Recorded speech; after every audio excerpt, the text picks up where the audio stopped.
to have a kind of a bit more cultured interlude, which I think will next set up our third and final panel.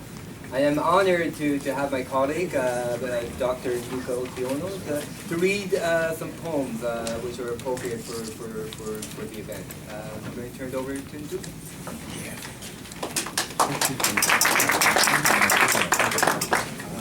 I guess I will just okay, let me say ourselves this time.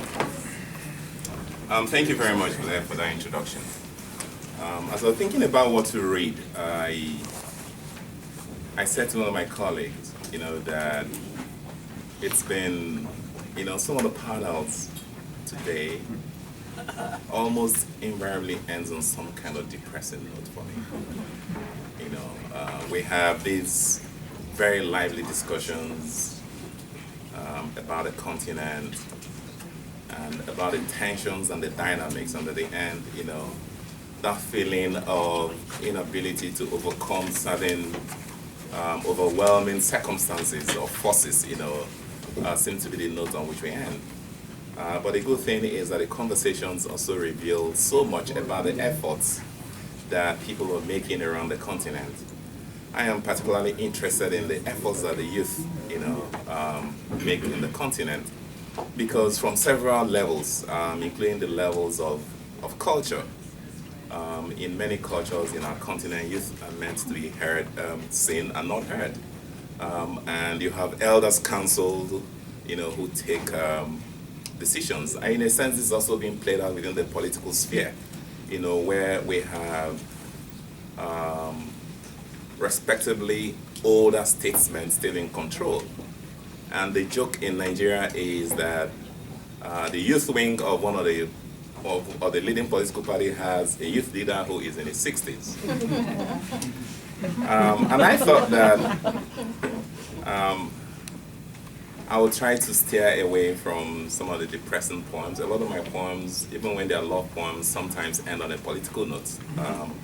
And I'm sure those of you who teach literature know how difficult it is to find poems or writings from the continent that are not political in one way or another.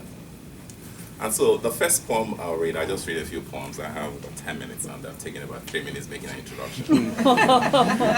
So I'm going to read from 3 books, 2 of mine and one from a brand new anthology which just came out last month.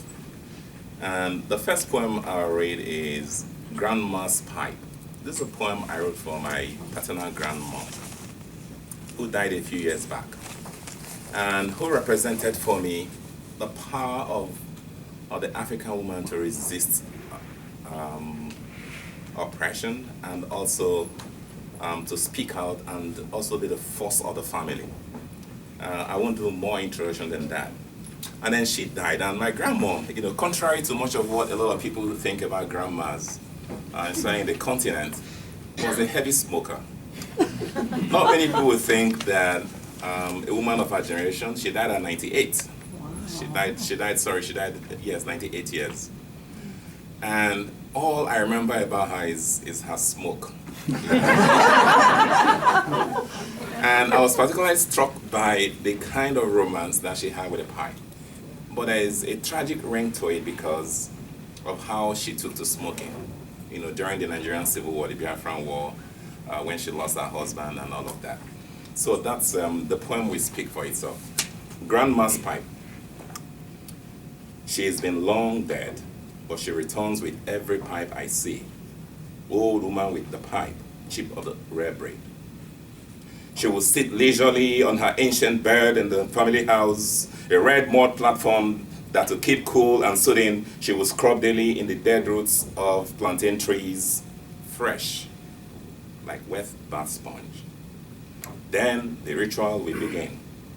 First, she will suck the tobacco, rolls of golden brown leaves so unique and so aromatic, you are tempted to sniff them. Grandma will caress every part of it with the tenderness of an experienced weaver in the loom. Next, she will load her pipe, brown like the tobacco leaves, curved upwards as though swearing allegiance to her. In return, She would stroke it gently, taking her time around the bend, like a river at a dangerous corner. Then she will take a break to fetch a piece of burnished coal from the busy fireplace. Admire the loaded pipe as if reluctant to hot it with fire. She would hesitantly drop the red coal onto the sole of the pipe, raise it at a crooked angle onto her mouth, and suck with the urgency of a baby breastfeeding hungrily. You would think she was about to choke. Then she will relax, as if meditating, or perhaps pondering a joke. She would puff the smoke, spiral it upwards, as if towards heaven's gate. A contented smile lighting up her dry, wrinkled face. Again, she will relax, as if meditating. Then her head would jerk like one who's just regained consciousness. Nduka mwam, Nduka mwam, A long pause tells 1,001 tales. So one day I seized the cue and asked when and how she picked up the habit. That's another story. She offers a native tongue. Once your father's father was sick during Biafra and I was alone with him, the great Oposi, champion wrestler that never lost a fight. His fiery eyes were enough to defeat his foes. They shone like the sun at midday, rolling in their oars because the world revolved around them. Another dropped of smoke and sparks fly. Everyone else had run to the push. Nduka, mwam. And I was alone with your father's father, and fever had so wrapped his body, one could boil corn on it. And he was once again a child. Well, not as if men are not always chill.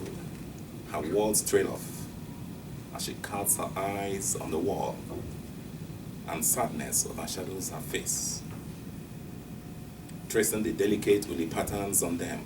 Then she stares. Her eyes are moist, and sadness overshadows her eyes and her face. See the hole there? She points. Look at the other one on the ceiling there. That's where the bullet flew in. Bounced off the wall and hit Oposi, strong man with a soft heart, dispenser of gifts, scourge of wicked men who defeated Ono and restored justice, earning a moniker that became a family name. Silence upon silence upon silences, but there's no science to salience. A resilient spirit is a gift from God. The eye never sheds blood, no matter the sting. She raises her charming pipe aloft. This was Oposi's pipe, she continues. Grief and loneliness are worse than death. War is a ruthless demon that unleashes tragedies. And I am sole witness to the painful fall of a great man, and that died that day. Only this sand, house, and bones remain. Only these ashes. She pulls her skin, her left arm violently. Only this pipe remains. My comforter, my memory, my courage, my gun. No smoke issuing from this pipe is ordinary, but an ordinance. They are the gun from every shot I aim in vengeance, and I continue to shoot his killers until death do us join.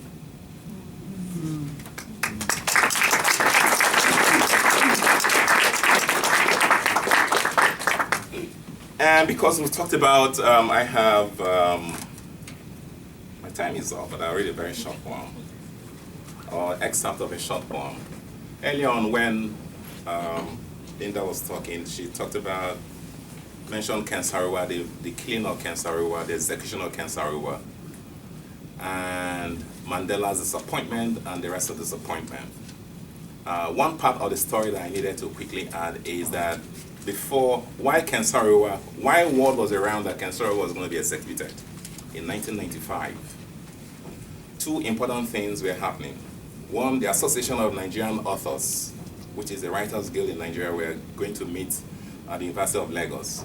And I later became, Ken Saro-Wiwa was a personal friend, and I later became the General Secretary of the Writers Guild.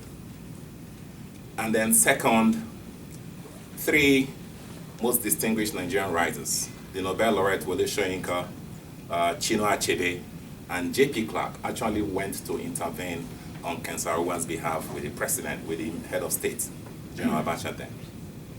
Because every effort were on around the world to avert what looked like an imminent execution, especially through the pressures of Shell. Ken Saro-Wiwa had stepped over academic confines of the ivory tower and talk and writing, and had gone into the trenches to organize. And he had gone to United Nations and was actually, had drawn the Ogoni Bill of Rights. And so at that point, the military knew that it wasn't just about talk. There's also a joke among some of our friends in Nigeria that General Abacha, was one guy who, if a bomb exploded right in front of Daunting Towers and he were here, and he were eating, he was likely to finish eating before going to check out what happened. And so that was the image of the guy that the world was dealing with. And after the execution of Ken Saro-Wiwa, I wrote this poem. It's quite a long but I'm just going to read a short excerpt from it. After the news, following the American pronunciation of news, news, and then playing on the idea of the noose around his neck. And of course, the myth about Ken Saro-Wiwa's execution. That's they try hanging him, and then it wouldn't work. The gallows wouldn't work. And they took him out and executed his colleagues, and at that point, he spiritually disconnected from resistance and was executed. And after his execution, there's also the story that the military got the agents to pour acid on his body so that there won't be any memorial of any sort. So after the news, this is the third section of this series. That series, it's called Desert Crossing. And so after the news, I'm just going to take a few lines from it. You sit inside the Tower of Babel looking at wanton hanged men lost in a feast of hangings. And all you do is think of fascist repression under the dark clouds gathering in the low sky. Then you sing with the radio. Me, I love my country. I love the land and people. Everything he did for Nigeria. Make we join hands to make Nigeria better. No, no, no, no, sing folks. Sing with Neruda, sing with Ken. Sing of poverty and the rape of the earth. You want to.